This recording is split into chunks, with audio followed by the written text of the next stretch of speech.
Bonjour et bienvenue dans cette nouvelle vidéo. Alors, elle sera relativement courte, c'est plus une information pour ceux qui n'auraient pas vu passer la nouvelle. Alors visiblement cela bouge du côté de PayPal, l'entreprise de paiement en ligne semble vouloir étendre ses services.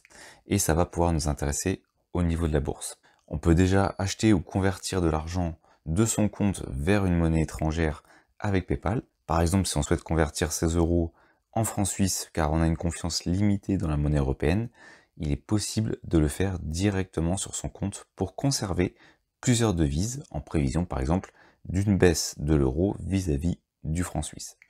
On peut le faire dans d'autres monnaies que le franc suisse bien entendu, ce n'est absolument pas un conseil d'achat ou de vente de ma part. De même, depuis son annonce fin 2020, les utilisateurs aux États-Unis avaient déjà la possibilité d'utiliser les principales crypto-monnaies avec PayPal.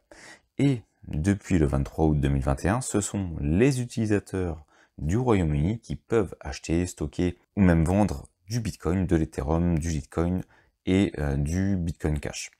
Désormais, il reste à savoir si cela sera possible dans un avenir proche ou plus lointain en Europe. Si PayPal a réussi à convaincre les autorités du Royaume-Uni, on peut espérer qu'elles réussiront à convaincre celles en Europe dans le futur. Cela nous fait donc deux services intéressants avec PayPal, un permettant de convertir notre argent rapidement dans une devise étrangère, et un second qui sera, je l'espère, prochainement disponible en Europe et nous permettra d'acheter de la crypto. Maintenant, passons à un autre service que semble vouloir lancer la plateforme et qui risque fort de nous intéresser. En effet, j'ai toujours trouvé surprenant que PayPal laisse des applications comme Robinhood lui voler la vedette dans le domaine de l'investissement d'actions. Car l'entreprise dispose d'ingénieurs compétents et d'une grosse base de clients. Mais il semblerait que l'entreprise de paiement en ligne continue sa mutation justement pour se tourner vers les investisseurs en ligne. Alors pourquoi je dis ça? Eh bien parce que cette semaine, on apprenait qu'elle s'apprêtait à lancer justement un service d'achat d'actions en ligne. Alors c'est pas imminent, cela va prendre du temps, ça sera peut-être pas en 2021, espérons en 2022. Cependant, on peut noter que le PDG de PayPal avait déjà indiqué en février qu'il souhaitait lancer des services financiers supplémentaires à l'avenir, y compris des capacités d'investissement. Pour cela, ils ont déjà recruté un spécialiste du courtage en ligne et d'après son profil LinkedIn, il est possible que le service à venir s'appelle Invest chez PayPal. La question étant, vont-ils faire l'acquisition d'un service de courtage déjà existant ou construire le leur de A à Z? En fonction, cela prendra plus ou moins de temps. Mais je trouve que c'est une information en tout cas très intéressante et qu'il faudra suivre. Cela ajoutera de la concurrence aux applications comme Robinhood, Trading 212 ou Trade Republic. PayPal, c'est un acteur qui est majeur dans le domaine du paiement en ligne et je trouve qu'il aura toute sa place dans le secteur du courtage. J'espère que cela arrivera le plus vite possible.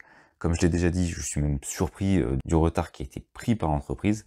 C'est un peu comme Google qui n'avait pas vu venir la montée en puissance des réseaux sociaux, et particulièrement de Facebook. Espérons simplement que le service de PayPal pour la bourse sera meilleur que le service lancé par Google pour les réseaux sociaux avec, à l'époque c'était Google+, qui a depuis fermé.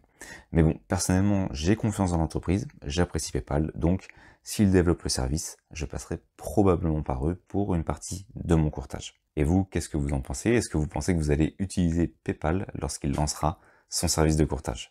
Alors c'est la fin de cette vidéo, merci d'avoir suivi jusqu'à la fin. Si elle vous a plu et que vous la trouvez utile, vous pouvez ajouter un pouce bleu pour améliorer sa visibilité.